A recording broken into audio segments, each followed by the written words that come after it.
good sign. It's like, well, evidently you're convinced. Yeah. That was pretty cool.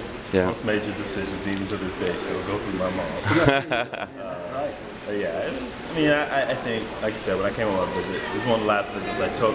I actually had, a letter of intent to an actual other school. Yeah. But Jeff took another job too.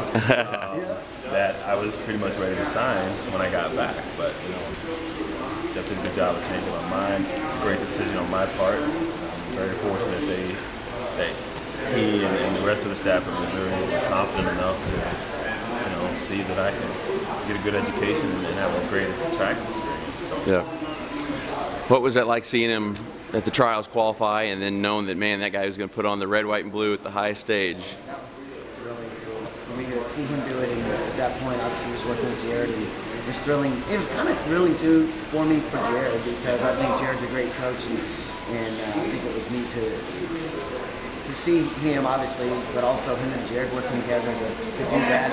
And, I think we had it happened in 2000, and I think it could have, and I'm not sure why it didn't, but in the end, I'm glad that it did. And I think I knew he was one of the best guys in America, and had been for a long period of time. And there's some great Americans that never make it, and so it was really nice to see that. And I have to think, I'm not a. Yeah. It was exciting to see that.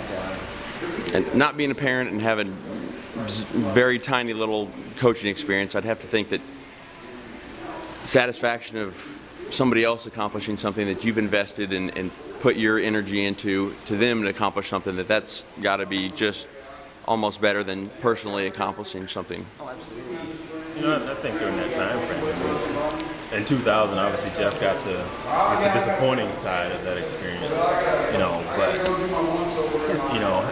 without sort of his the reward, leadership to that point, I probably would have handled the situation a lot differently than I did. So, I think I was well prepared for making the team in 2000. Just three other guys were also prepared. Yeah. And, we were on the disappointing side of it. But 4 years later, to come back and have the experience happen, I think a lot of the credit equally goes to Jeff and Jared. Jared was there day to day, and he did do a very good job of preparing me for the task at hand. But I think the setup. It takes a village. It took a village to get you there. Not just one guy. But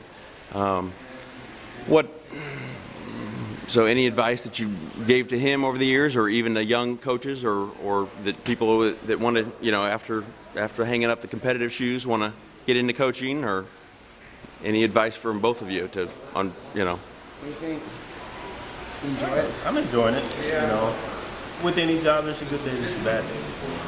We have to be in a sport where sometimes you're kind of measured by your bad days and your good days, but nonetheless, with anything that I've always got involved in, I wouldn't get into it if I wasn't having fun doing it. Right. And part of the fun that I've had was because I've been influenced by people who kind of they didn't push me in that direction, but they were major influences on me becoming a coach. I've had a really good high school coach who was a really good teacher. So he was a bit of an influence there. Working with Jeff for 4 or 5 years that we had here, really influenced. Really a lot of stuff that I do now, even from my sprint from a distance perspective, a lot of things that I learned from Jeff, I just modify them down to fit the sprint well. So, even now, with him almost 700 miles away, he's still influencing a lot of the stuff that I do on a daily basis. Yeah. I just can't send my kids out on 5, 6 mile runs. But, a lot of, even the way I coach today, I learned a lot from Jeff. I'm relaxed at times I need to be relaxed, and intense when I need to be intense. You started with such a good high school coach too. That was, now being down there, knowing that he's got a kid coming out, it's probably one I'd like to get. If he says they're going to be good, then I believe him. He does an absolutely fantastic job down there still in Georgia. So it's kind of funny how we switched. There was one point when Derrick was in Georgia, and I was up here in Missouri doing high school, and now I'm down there in Georgia, and he's up here.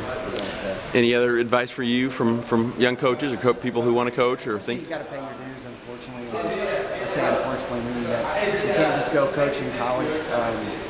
Or you can in high school, but I think that it's kind of hard to get started, but it's very rewarding once you get in. And there's a lot of things you can do, but this is a very rewarding, occupation. And but it is hard to get started, and you don't have to be an Olympian to be a good coach. You don't have to be an Olympian to get a job, but you have to be consistent. Persistent in terms of pursuing that. And I've seen a lot of guys. Brett Halter, the head coach here at Missouri, was a volunteer assistant for me for 3 years. Working with distance kids? Yeah. Really? Yeah, and in the end, he just continued to just do a great job, and it was recognized again, and we had an Olympic, caliber athlete, and he's done a great job. But he started as a volunteer assistant. Yeah. So I think well, I knew, coming from a, steepled college career that I just assumed he started working right away but I didn't realize that he was helping in a lot of different areas. So, but and as you look back, how cool is that your former school as an athlete and coach is, you got two of your former athletes, Rebecca and him, now, former All-Americans that are helping lead others to be All-Americans. I think it's really neat. When Jared was coaching, it was the main thing is it's cool to see because they're good people. Yeah. They're taking great care of the kids they're working with.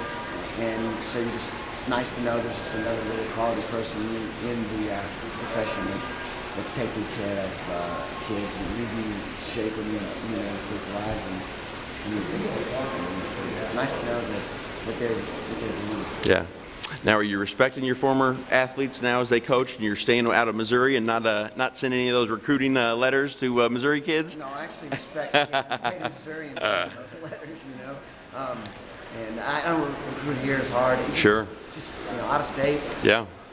Tuition, $36,000 to go to whether it be Florida or being in Georgia. It's expensive, and you could give them 50%. You can give a kid $20,000 and it'd still be cheaper for them to go to Missouri. Yeah. And walked on, and so it's a tough deal. Sure. Somebody so there's not. My teams. That's one thing I've always done is my teams have almost always been pretty solid kids. Your men's team this year at Georgia would qualified for nationals. I think one out-of-state guy. He was the almost. Which is about 7 miles from that. Right. I think his house is 7 miles from that. And we just got that camaraderie with those Georgia guys. They work so well together now. They're having fun, working hard. The culture's the way we want it. And that started back in Missouri. Most of those guys were Missouri kids. We had, obviously, fortunately, had Derrick, and we had a couple kids from Illinois. Well, and it's been about maybe 2 months now since Adam McDowell qualified for the Olympic trials and the marathon. So. Yeah. And it's neat to see those teams come together. Yeah. One final thought for me is I feel like the quality just rose a little bit. With I think the internet and the growth of the Coaches Association, last decade, you've just seen kids in Missouri just skyrocket. It's phenomenal. So. Coaches have gotten more knowledgeable with the game. Right. Yeah. Yep. But I don't think there's many. There's open boundaries when it comes to recruiting. Sure. Oh. Yeah, you have to do what you have to do in your own state, but that doesn't mean I can't go to Georgia. You're not promising not to steal anybody away, right? Deep in Georgia. I remember, 2 or 3 times it's, looking at Missouri. Yeah. And I put the connection together pretty quick. Yeah, that's when the negative recruiting starts. Oh, you don't want to go here again. Well, you got a good coach no matter where they are. Right. Yeah. Everyone's a recruiting kid anyways. Yeah. Well, thanks, guys. It's been fun watching you over the years, and good luck this season. It'll be fun. You guys get to see each other more. Have you filled them in all the SEC championships and where the good places to eat are and all those things? It's funny, you kind of know a lot of those places as he's traveled around between being and that. Once you've been in it this long, he's been a lot of those places as an athlete. I spent a lot of time in Naples. Yeah. All good. Yeah. But we'll have the conference got better when Missouri came in. I think, and then Texas A&M overall, Missouri. It's going to be. It was already ridiculously hard, and now you could be All-American and not make the semis. That's the nature of the sport. Yeah, it's just amazing. Really all conferences are